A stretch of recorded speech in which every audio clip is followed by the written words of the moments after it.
Alhamdulillahi nahmadu wa nasta'inu wa nastaghfiruhu wa na'udhu billahi min shururi anfusina wa min sayyiati a'malina may yahdihillahu fala mudilla lahu wa may yudlil fala hadiya lahu ashhadu an la ilaha illallah wa la sharika lahu wa ashhadu anna muhammadan abduhu wa rasuluhu amma ba'd. Assalamu alaikum wa rahmatullahi wa barakatuh. அன்பார்ந்த இஸ்லாமிய சகோதரர்களே, பெரியோர்களே, இந்த உலகத்தில் நன்மையான காரியங்கள் செய்ய வேண்டும். அப்படி நீங்கள் நன்மையான காரியம் செய்யும் பொழுதுதான் அல்லாஹ் ரப்பல் ஆலமீன் உங்களுக்கு மறுமையில் சுவனத்தை பரிசாக வழங்க இருக்கிறான் என்று பல்வேறு விதமான குர்ஆன் வசனங்களும் நபி மொழிகளும் நமக்கு தெளிவுபடுத்தினாலும், நம்மில் பலர் எல்லாமே விதியின் பிரகாரம் அது நடக்கும், நாம ஒன்றும் அது பெருசா கண்டுக்க வேண்டிய அவசியம் இல்லை, அல்லாஹ் நம்மளை சொர்க்கத்துக்கு அனுப்பணும்னு முடிவு பண்ணிட்டா நம்ம நல்லது செய்ய போறோம், அல்லாஹ் நம்மளை நரகத்துக்கு தூக்கி போடணும் முடிவு பண்ணிட்டானா நம்ம பாவம் செய்ய போறோம், நாமையே அதுக்காண்டி மெனக்கடணும், முயற்சி செய்யணும் என்று விதியின் மீது பழி போட்டு விட்டு தங்களுடைய தவறுக்கு நியாயம் கற்பிக்கக்கூடிய மக்களை, பெரும்பான்மையான மக்களை நம்ம பார்க்கிறோம். அப்ப இப்படி முடிவெடுப்பது சரியா? இப்படி நமக்கு என்ன இருந்து விடலாமா? எல்லாம் விதியின் பிரகாரம் நடக்கும் என்று நம்ம விதியின் மீது பழி போட்டு ஒதுங்கி கொள்ள முடியுமா என்று பார்த்தால், நபிகள் நாயகம் ஸல்லல்லாஹு அலைஹி வஸல்லம் இந்த ஹதீஸின் மூலமாக நமக்கு ஒரு தத்துவமான ஒரு உண்மையை புரிய வைத்திருக்கிறாங்க. இந்த அடிப்படையில நம்ம விதியை விளங்கி கொண்டால் கண்டிப்பாக நம்ம இடத்துல மிகப்பெரிய ஒரு மாற்றம் ஏற்படும் என்பதற்கு இணங்கத்தான் இந்த செய்தியை உங்களுக்கு நான் சொல்றேன். பாருங்க, குன்னா ஃபி ஜனாசத்தின் ஃபி பக்கியில் கர்கத்தி, பக்கியுல் கர்கத்தி என்னும் மையவாடியில ஜனாசாவை நாங்கள் எல்லாம் கலந்து கொண்டோம்.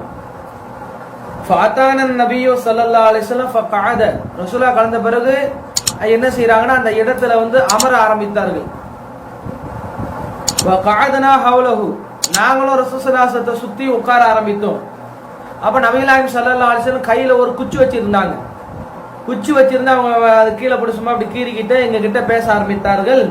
மாமின்கும் மின் அஹதின் மாமின் நஃப்ஸின் மன்ஃபூஸத்தின், உங்களில் ஒருவர் அல்லது உங்களில் ஒரு ஆத்மா இல்லா குத்திப மகானுஹா மினல் ஜன்னதி வன்னார், அது தங்கும் இடம் சொர்க்கமா அல்லது நரகமா என்று ஏற்கனவே தீர்மானிக்கப்படாமல் இல்லை. வயில்லா கது குத்திப ஷகியத்தன் அவ் சஈதன், அல்லது அது நற்பேருடையதா தீய கதியுடையதா என்பதும் ஏற்கனவே தீர்மானிக்கப்படாமல் இல்லை.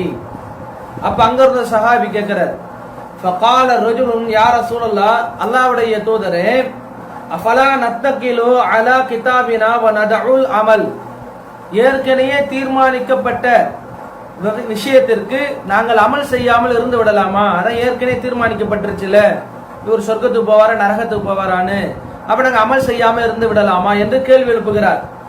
அப்ப நபிகள் நாயகம் ஸல்லல்லாஹு அலைஹி வஸல்லம் இன்னும் அந்த சஹாபி சொல்றாரு, ஃபமன் கான மின்னா மின் அஹலி ஸஅததி ஃபயஸிரு இலா அமலி அஹலி ஸஅததி, நம்மில் நல்லவர் என்பவர் அவர் நல்ல காரியங்களை செய்வார். வஅம்மா மன் கான மின்னா மின் அஹலி ஷகாவதி ஃபயஸிரு இலா அமலி அஹலி ஷகாவதி, நம்மில் கெட்டவராக உள்ளவர் கெட்ட காரியங்களை செய்வார். நம்மள நல்லவங்களா இருக்கிறவங்க நல்லதை செய்ய போறாங்க, கெட்டவங்களா இருக்கிறவங்க கெட்ட வேலைகளை செய்வாங்க. அப்ப நம்ம நம்ம நம்ம பாட்டு நம்ம வேலையை பார்ப்போமே, நம்ம ஏன் மெனக்கெடுவான அமல் செய்யணும் அப்படின்னு ஒரு கேள்வி வைக்கிறாரு. அப்ப அதுக்கு நபிகள் நாயகம் ஸல்லல்லாஹு அலைஹி வஸல்லம் சொன்னாங்க, அததான் நம்ம இங்க கவனிக்க வேண்டிய விஷயம். பாருங்க, அம்மா ஹுலு ஸஅததி ஃபயுயஸ்ஸிரூன லி அமலி ஸஅததி, உங்களில் நல்லவராக தீர்மானிக்கப்பட்டவர் நல்ல காரியங்கள் செய்வது அவருக்கு இலகுவாக்கப்படும், எளிதாக்கப்படும். நம்மில் நல்லவருக்கு நல்ல காரியங்கள் செய்வதற்கு எளிதாக்கப்படும். அதுக்கு பிறகு ரசூல் ஸல்லல்லாஹு அலைஹி வஸல்லம் சொல்றாங்க, வஅம்மா ஹுலு ஷகாவதி ஃபயஸ்ஸிரூன லி அமலி ஷகாவதி, அதாவது நம்மில் கெட்டவர் என்று முடிவானவருக்கு கெட்ட காரியம் செய்வதற்கு அவருக்கு இலகுவாக்கப்படும். அப்படிதான் ரசூலுல்லாஹ் சொல்றாங்க. லி அமலி ஷகாவதி, கெட்ட காரியங்கள் செய்வது அவருக்கு இலகுவாக்கப்படும். அப்ப நாம முயற்சி செய்யணும் ரசூல் ஸல்லல்லாஹு அலைஹி வஸல்லம் சொல்றாங்க. இது புகாரி முஸ்லிம் போன்ற ஹதீஸ் கிதாபுகள்ல பதிவு செய்யப்பட்டிருக்கு. குறிப்பா புகாரில் 1362 செய்தியாக பதிவு செய்யப்பட்டிருக்கு. அப்ப என்னதான் நம்ம நல்லவரா கெட்டவரா, நம்ம சொர்க்கத்துக்கு போறோமா நரகத்துக்கு போறோமான்னு அல்லாஹ் ஏற்கனவே தீர்மானித்திருந்தாலும் நம்முடைய முயற்சின்னு ஒண்ணு இருக்குன்றாங்க ரசூல் ஸல்லல்லாஹு அலைஹி வஸல்லம். யார் நல்லவராக வாழ விரும்புகிறாரோ அவருக்கு நல்ல காரியம் செய்வதற்கு அல்லாஹ் அந்த காரியத்தை இலகுவாக்குவார். அல்லாஹ் வந்து நாடையுள்ள சொர்க்கத்துக்கு அனுப்புவான், நரகத்துக்கு அனுப்புவான், நமக்கு என்ன விதி மேல பழிய போட்டு நம்ம விரும்பின மாதிரி வாழ்ந்துக்கலாம் என்று சாக்கு போக்கு சொல்லக்கூடாது. நம்ம வந்து சொர்க்கத்துக்கு போகணும்னு ஆசைப்பட்டு முயற்சி செஞ்சாதான் நமக்கு ஒரு தொழுகை கூட பாரமா இல்லாம இலகுவா இருக்கும்.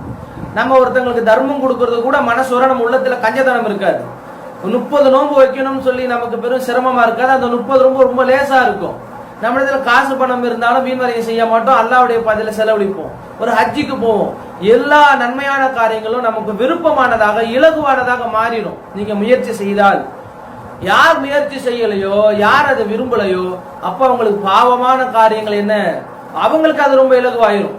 ஒருத்தவங்களுடைய பொருளாதாரத்தை கொள்ளையடிப்பது, அவங்களுக்கு தெரியாம அவங்களை ஏமாத்துறது, பிறர் மீது பழி சுமத்துவது, அவதூறு சொல்லுவது, அடிதடிகளில் ஈடுபடுவது, பிறருடைய மான மரியாதையோட விளையாடுவது, பிறருக்கு உரிமையான பொருளை பறித்துக் கொள்வது, வட்டிக்கு வாங்குவது, விபச்சாரம் செய்வது, குடிப்பது, சூதாடுவது, இன்று உலகத்துல என்னென்ன பெரிய பாவங்கள்லாம் இருக்கோ அத்தனை பாவமும் அவருக்கு ஒரு பாவமாவே தெரியாது. அந்த விஷயத்துல அவர் ஒரு பொடுபோக்காக நடப்பார். அப்ப என்ன காரணம், அவருக்கு சொர்க்கம் போடன்னு ஆசை இல்லை, அதனால நல்ல அமல்கள் செய்ய ஒரு முயற்சிக்கல. அப்ப அல்லாஹ் அவருக்கு கெட்ட காரியத்தை இலகுவாக்கி விட்டுறோம், போ அதிலே கடந்து உருளு அப்படின்ட்டு. அப்ப அதனால அன்புக்குரிய சகோதரர்களே, எந்த வேலையா இருந்தாலும் நம்ம விதி மேல பழிய போட்டு தப்பிக்க முடியாது.